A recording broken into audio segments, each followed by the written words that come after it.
જિલ્લા પંચાયતના પ્રમુખ કે જોએ ખરેખર શરૂઆતની અંદર જ જિલ્લાના વિકાસમાં જેમનું ખૂબ મોટું યોગદાન છે અને તેમાં ખાસ કરીને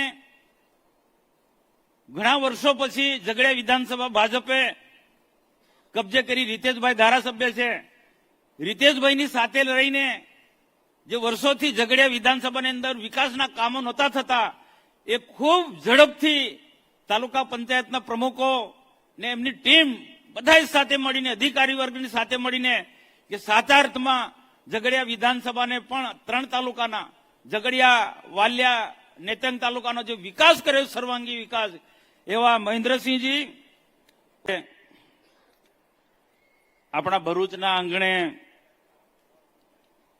વિવિધ વિકલ્પના ઈ ખાતમુહૂર્ત ઈ લોકાર્પણ પ્રસંગે આપણી વચ્ચે ઉપસ્થિત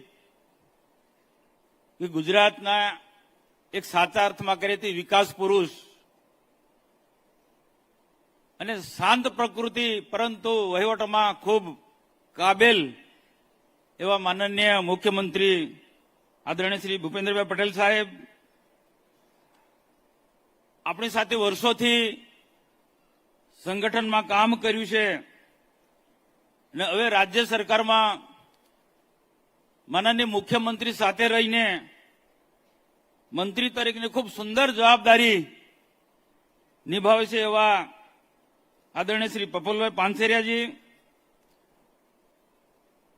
અને બીજા એવા વર્ષોથી આપણી વચ્ચે જેમનો ઉછેર થયો છે અને સહકારી સંસ્થાના કિંગ કહેવાય, જે હજારો ખેડૂતોનું ભલું કરે છે અને હવે વધારાનું કામ માનનીય મુખ્યમંત્રી સાહેબે એમને ગુજરાતના ખેડૂતો માટે સિંચાઈની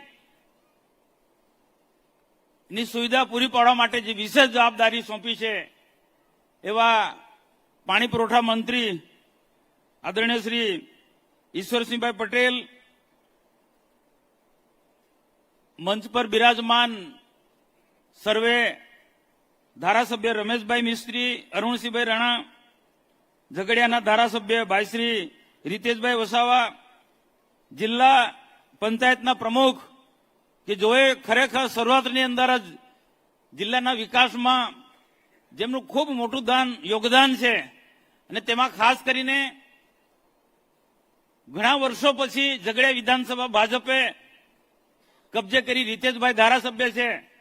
રીતેશભાઈની સાથે રહીને જે વર્ષોથી ઝઘડિયા વિધાનસભાની અંદર વિકાસના કામો નહોતા થતા એ ખૂબ ઝડપથી તાલુકા પંચાયતના પ્રમુખો ને એમની ટીમ બધા સાથે મળીને અધિકારી વર્ગની સાથે મળીને કે સાચા અર્થમાં ઝઘડિયા વિધાનસભાને પણ 3 તાલુકાના ઝઘડિયા, વાલિયા, નેત્રંગ તાલુકાનો જે વિકાસ કર્યો સર્વાંગી વિકાસ એવા મહેન્દ્રસિંહજી ઉપરાંત ભરતસિંહજી, દુષ્યંતભાઈ પટેલ, ખુમાનસિંહભાઈ, મારુતિસિંહભાઈ, જિલ્લા ભારતીય જનતા પાર્ટીના પ્રમુખ પ્રકાશભાઈ મોદી, પરાક્રમસિંહ, ખરેખર નામ પ્રમાણે એમના ગુણ છે પરાક્રમસિંહ, લેવા મારા વર્ષોથી અમે સાથે મિત્ર છે એવા પ્રકાર પરાક્રમસિંહ, 3 મહામંત્રીશ્રીઓ, મંચ પર બિરાજમાન અન્ય પદાધિકારીશ્રીઓ, અધિકારી કલેક્ટર સાહેબ, ડીડીઓ સાહેબ, અન્ય ઉપસ્થિત સૌ મહાનુભાવો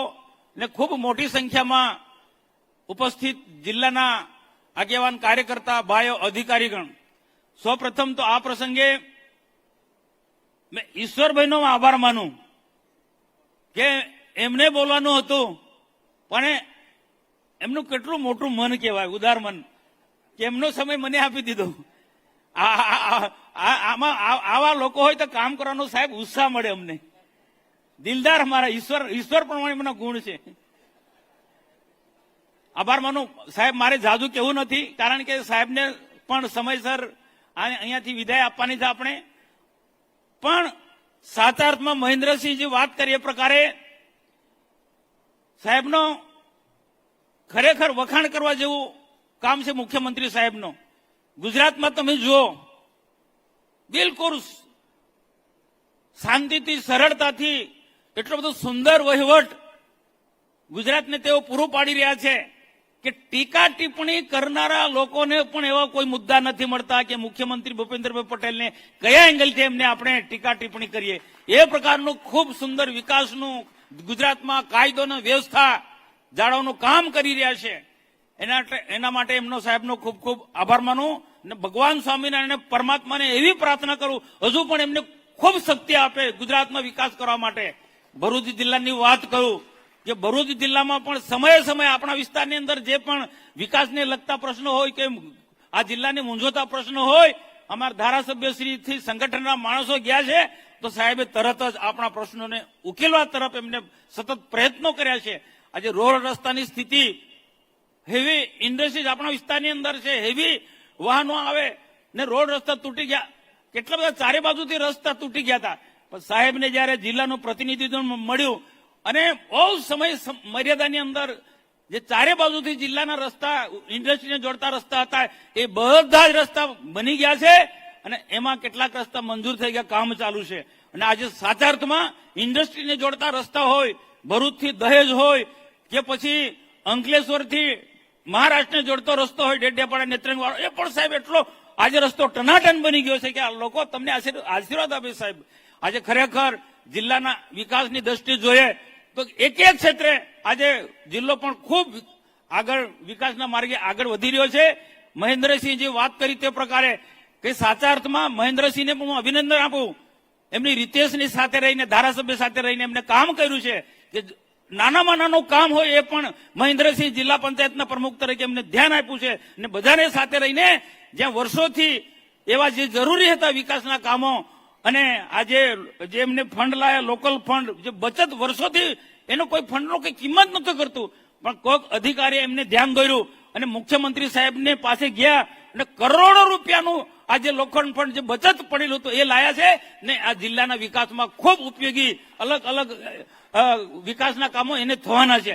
એટલે સાચા અર્થમાં સાહેબ આ અમારા મહેન્દ્રસિંહ જિલ્લા પંચાયતના પ્રમુખને હું ખૂબ ખૂબ અભિનંદન આપું છું. અને આવનારા દિવસોમાં હજુ પણ અમારી ટીમ આ જ રીતના આદિવાસી વિસ્તાર છે કે પછી ઇન્ડસ્ટ્રી એરિયા છે બધાને સાથે રાખીને જિલ્લાનો અમે વિકાસ કરીશું. સાહેબ બીજો તમારો હું આભાર એટલા માટે મુખ્યમંત્રી સાહેબનો, આ બહુ ઓછા લોકોને ખબર છે. રેતી હોય કે ખાણ ખનીજ વિભાગની અંદર જે વર્ષોથી આખા ગુજરાતમાં સ્થિતિ, પરંતુ ક્યાંક પણ આવી ગરબડ હોય, ક્યાં પણ બે નંબરે આવો ધંધો કરતો હોય અને સાહેબનું અમે ધ્યાન ધરે ગણતરીના સમયની અંદર એક્શન લીધા છે. અને એ જે દંડ વસૂલ, જિલ્લાની ટીમને પણ અભિનંદન આપું છું કે આ જે બે નંબરની રેતી કરનાર વિકાસ સાથે જોડાયેલી બાબત છે, પણ સરકારના નિયમનો ભંગ કરનારા લોકોની સામે સાહેબ કાયદેસર કાર્યવાહી કરી છે. અને એ જે દંડ વસૂલાયો છે એ દંડ કરોડો રૂપિયામાં છે. અને તમને ઉપસ્થિત પત્રકાર મિત્રોને કહું કે કરોડો રૂપિયા એ જે દંડ આવે છે એ રેતી રોયલ્ટી કે બધા દંડ કરોડો રૂપિયા એના જિલ્લાના વિકાસના અલગ અલગ કામોમાં એ ફંડ વપરાય છે. અને આજે અન્ય ગ્રાન્ટો કરતા પણ આ દંડમાંથી વસૂલાય છે એ ગ્રાન્ટ ખૂબ મોટા પ્રમાણની ગ્રાન્ટ છે. એના માટે હું મુખ્યમંત્રીને અભિનંદન આપું છું કે કાયદો ને વ્યવસ્થા તો બિલકુલ મજબૂત છે, પણ આવા બે નંબરિયા હોય એમને પણ સીધા રસ્તે કરી દીધા છે. તો આજે સમય નથી, પરંતુ હું માનનીય મુખ્યમંત્રી સાહેબનો હું ખૂબ ખૂબ આભાર માનું છું. અને આજે અમારા બે મંત્રી છે એ બોલ્યા નથી ને મને પ્રફુલભાઈ તો બોલવાના જ છે. પ્રફુલભાઈ સંગઠનનું જેટલું મજબૂત કામ કર્યું છે એટલા જ પ્રભારી મંત્રી તરીકે પણ અમે બધા સાથે મળીને સાચા અર્થમાં જિલ્લાના વિકાસમાં અમે કામ કરીશું. સૌને નમસ્કાર. ભારત માતા કે જય હિન્દ.